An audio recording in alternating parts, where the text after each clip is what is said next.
बिस्मिल्लाहिर्रहमानिर्रहीम। मियां नवाज शरीफ साहब की सुई अटकी हुई है, अड़ी हुई है। कहते हैं कि उन लोगों को हिसाब देना पड़ेगा जिन्होंने मियां नवाज शरीफ को यहाँ तक पहुँचा दिया, जेल भेजा, सज़ा हुई। साथ मियां नवाज शरीफ साहब ये भी कहते हैं कि मैं इंतकाम पर यकीन नहीं रखता। वो ये भी फरमाते हैं कि हमने कभी इक़्तिदार की सियासत नहीं की, हमेशा अक़दार की सियासत की है। अब मियां नवाज शरीफ साहब की तरफ से कहा गया है कि इंतकाम की तो मैं बात नहीं करता, बहरहाल बदले की ज़रूर वो बात करते हैं। उनकी तरफ से एक बयान सामने आया, पहले भी उनकी तरफ से ये कहा गया कि ये ज़िम्मेदार है, फैज़ हमीद ज़िम्मेदार है, कमर जवेद बाजवा ज़िम्मेदार है, और कभी कभी राहील शरीफ का भी नाम लेते थे। और जजों के बारे में तो वो बिल्कुल क्लियर माइंडेड हैं कि ये जज हैं जिन्होंने मुझे निकाला था।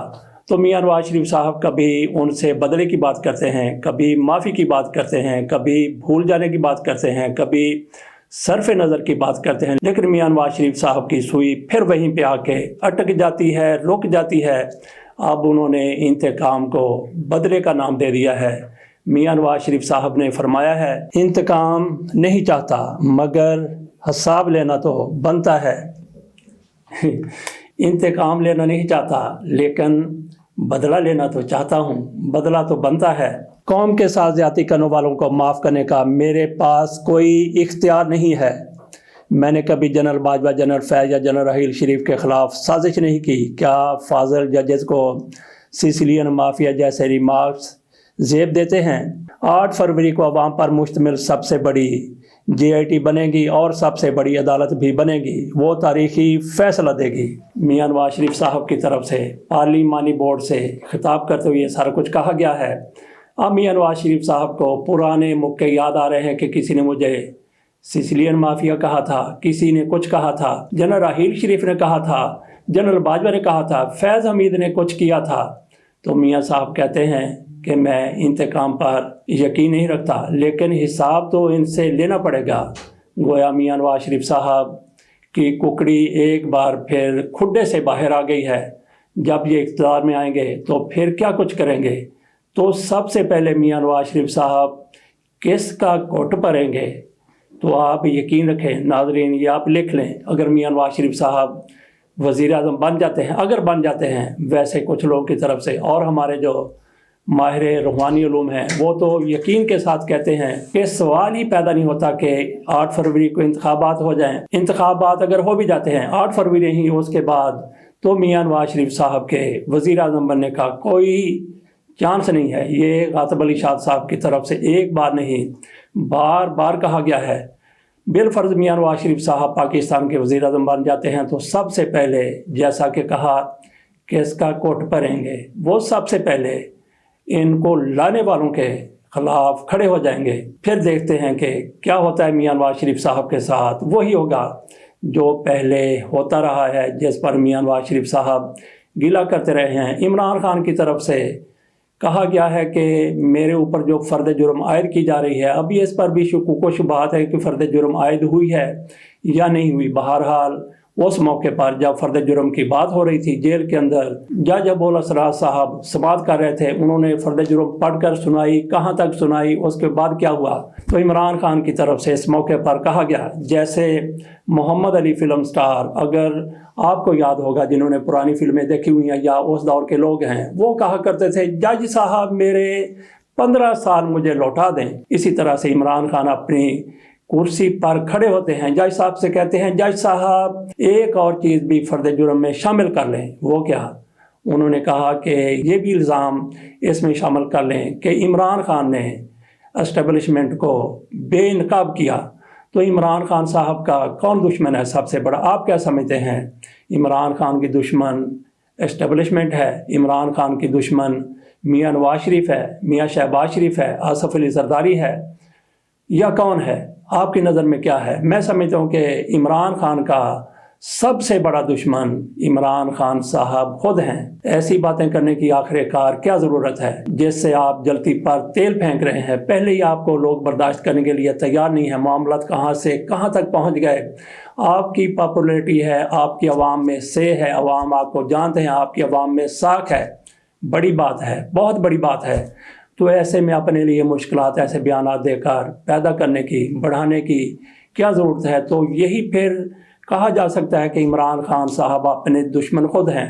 इनके खिलाफ अदम एतमाद की तहरीक कामयाब हो गई थी, तो इसके बाद इनकी तरफ से मैं समझता हूँ और भी बहुत से लोग समझते हैं, सबसे बड़ी गलती जो की गई वो असम्बलियों से इस्तीफों की थी। और उसके बाद जिस तरह से फिर सूबाई असम्बलियाँ तोड़ दी गई, खैबर पीके असम्बली तोड़ दी गई, पंजाब असम्बली तोड़ दी गई, ऐसे ही इमरान खान साहब की तरफ से गलतियाँ नहीं बल्कि ब्लंडर किए गए। और ये ब्लंडर इमरान खान को, उनकी पार्टी को इस हद तक पस्ती में ले जा चुके हैं।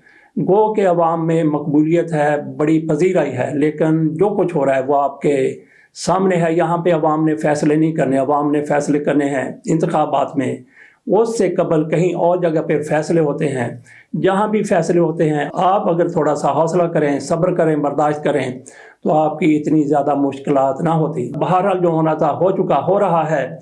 तो सरदार तारिक मसूद साहब की तरफ से एक नया फलसफा सामने आया है। उन्होंने एक तो उनकी तरफ से वो फैसला आ गया जिसमें मिलिट्री कोर्ट्स में सिविलियन के ट्रायल की बात की गई थी, उस कानून को कालअदम करार दिया गया था। एक बेंच की तरफ से, 5 रुकनी बेंच की तरफ से 6 रुकनी बेंच के ये सरबराह थे। उनमें से 5 जजों ने कहा कि उस कानून को हम बहाल करते हैं, फैसले को मुअत्तल करते हैं। एक जज साहिबा की तरफ से कहा गया कि नहीं, उन्होंने इख्तलाफ किया। पहले जो फैसला कालअदम करार दिया गया था, 5 जजों ने कालअदम करार दिया था और 5 जजों ने ही उसको बहाल कर दिया है। तो कौन सा फैसला माना जाएगा? बहरहाल बाद वाला फैसला ही माना जाएगा। क्यों माना जाएगा? इसलिए माना जाएगा कि ये इस बेंच ने फैसला किया है। सरदार तारिक मसूद साहब से इसी दौरान ये भी कहा गया कि जनाब आप इस बेंच में ना बैठें। उन्होंने कहा कि अगर मैं बैठता हूं तो आप लोग क्या कर लेंगे। बहरहाल जज साहब की ये मर्जी है, उन्होंने बेंच की सरबराही की और फैसला भी दे दिया। एक और केस की समाअत के दौरान उनकी तरफ से कहा गया, ये अलग से केस था, उन्होंने कहा अगर कोई जासूस पाकिस्तान आकर इंसानी हकूक़ की बात करे तो फिर इसका बड़ा आसान सा सवाल है, पाकिस्तान में आने वाला जासूस ही क्या, उससे बड़ा भी दहशतगर्द, बहुत बड़ा दहशतगर्द जिसने दहशतगर्दी में कोई कसर नहीं छोड़ी, उसकी एक बार नहीं 1000 बार, लाख बार सजाए मौत बनती है। वो उसके जुर्म की सज़ा है, यकीनी तौर पर उसको मिलनी चाहिए, लेकिन उसके हकूक़ हैं, वो आप किसी तरह से भी गस्ब नहीं कर सकते। उसके कौन से हकूक़ हैं? मसलन उसका खाने का हक है, उसका पीने का हक है, उसका सांस लेने का हक है। आप उसको जिस तरह की भी कोठड़ी में रखना चाहें, चक्की में रखना चाहें, रख सकते हैं, रखते भी हैं। उसको हथकड़ियाँ लगाएं, उसको जंजीरें पहनाएं, जिस तरह से भी उसको रखना है, उसको उल्टा लटकाएं, सारा कुछ उसके साथ करें, लेकिन उसके ये बुनियादी हुकूक, उसको वकील देने का हक, उसके ट्रायल का हक, इसको छोड़ दें। लेकिन उसके जो बुनियादी इंसानी हुकूक हैं जिनकी हमने बात की, कि उसको खाना, जैसा भी खाना, उसका पीना, जो भी उसको पिलाना है, उसका सांस लेना, इस हक से आप उसको किसी तौर भी महरूम नहीं रख सकते। यही जज साहब के इस फ़लसफ़े का जवाब है कि अगर जासूस पाकिस्तान आकर हकूक़ की बात करे, इंसानी हकूक़ की बात करे, तो फिर क्या होगा? यही होगा, उसको हकूक़ देने पड़ेंगे जो उसके जायज़ हकूक़ बनते हैं, जो आप उससे नहीं छीन सकते। आप पूरा जोर लगा लें, आप उससे सांस लेने का हक नहीं छीन सकते जब तक उसके ख़िलाफ़ फैसला नहीं आ जाता और उसको लटका नहीं दिया जाता, फांसी नहीं लगा दी जाती। कराची के एक अदाकारा की तरफ से कहा गया है, आयशा उमर का नाम है, उन्होंने कहा कि पाकिस्तान रहने के काबिल नहीं रहा, मैं पाकिस्तान छोड़ने का फैसला कर चुकी हूँ, मैं पाकिस्तान छोड़ रही हूँ। इस अदाकारा को मसला क्या है कि इनको पाकिस्तान अच्छा नहीं लगता, इनके लिए पाकिस्तान रहने के काबिल नहीं रहा। वो कहती हैं कि मैं आज़ादी से घूम नहीं सकती, फिर नहीं सकती, सैर नहीं कर सकती, सपाटा नहीं कर सकती, सड़कों पर नहीं चल सकती, तो फिर मुल्क छोड़ देना चाहिए। ये इनका अपना फ़लसफ़ा है, ये इनकी अपनी ज़रूरत है कि उनको इस तरह की आज़ादी नहीं है कि वो सड़कों पर घूम सकें, सैर सपाटे कर सकें। बहरहाल उनको पाकिस्तान की तरफ से बहुत बड़ी इज़्ज़त दी गई है।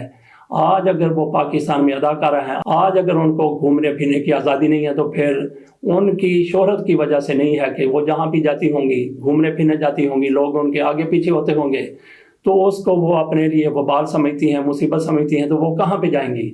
وہ دبئی جا سکتی ہیں، دبئی سے تھوڑا آگے گوروں کے دیش میں جا سکتی ہیں۔ یہ بھی ہو سکتا ہے کہ ہمارے اداکاروں کو اگر بخار چڑھتا ہے پاکستان میں تو بھاگ کر یہ دیکھ کر کہ انڈیا میں فنکاروں کی بہت زیادہ پذیرائی ہے، وہاں پہ چلے جاتے ہیں، وہاں پہ لوگ طرح طرح کے ہوتے ہیں، ان کے لیے بازو پھیلا کر استقبال کرنے والے بھی موجود ہوتے ہیں، اور ان کے ساتھ ساتھ ان کے پیچھے استقبال کرنے والوں کے پیچھے ان کے آگے اور کبھی کبھی ان کے ساتھ چھتر لے کر بھی لوگ کھڑے ہوتے ہیں، جو ایسے اداکاروں کو جو پاکستان سے جاتے ہیں، کھلاڑی جاتے ہیں، فنکار جاتے ہیں، وہاں پہ رہنا چاہتے ہیں، ان کو جوتے بھی پڑتے ہیں، ان پر تبرے بھی ہوتے ہیں، تو یہ بھی وہاں پہ جائیں، انڈیا جائیں، جہاں بھی انہوں نے جانا ہے جائیں، دیکھیں وہاں پہ جا کر کیا بھاؤ بکتی ہے۔ ایک اداکارہ ممتاز ہے، وہ انڈیا سے آئی ہیں، وہ پاکستان میں ہیں، سیر سپاٹے کر رہی ہیں، شاپنگ کر رہی ہیں، وہ کہتی ہیں کہ مجھے پاکستان بہت زیادہ پسند آیا ہے۔ ان کے بارے میں کہا گیا ہے کہ یہ سدا بہار اداکارہ ہیں، تو ان کو آپ بھی دیکھ لیں کہ کتنی سدا بہار ہیں،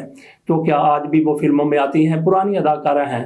بہرحال ان کو پاکستان پسند آیا، وہ پاکستان میں سیر کے لیے آ گئی، اور یہ ہماری عائشہ عمر صاحبہ ہیں، جن کو پاکستانیوں نے بہت عزت دی، ان کو پاکستان ایک نظر نہیں بھارا۔ تو جائیں، انڈیا جائیں، وہاں پہ اپنی پذیرائی کروائیں، اپنا استقبال کروائیں، اور شدت پسندوں سے تبرے بھی سنیں اور گالیاں بھی سنیں، جوتے بھی کھائیں۔ اس کے ساتھ اجازت دیجیے اور انتظار کیجیے الیکشن کمیشن کی طرف سے آج جیل جا کر عمران خان کے کیس کی توہین الیکشن کمیشن کی سماعت ہو رہی ہے، اس کا کیا بنتا ہے دیکھتے ہیں۔ اللہ حافظ۔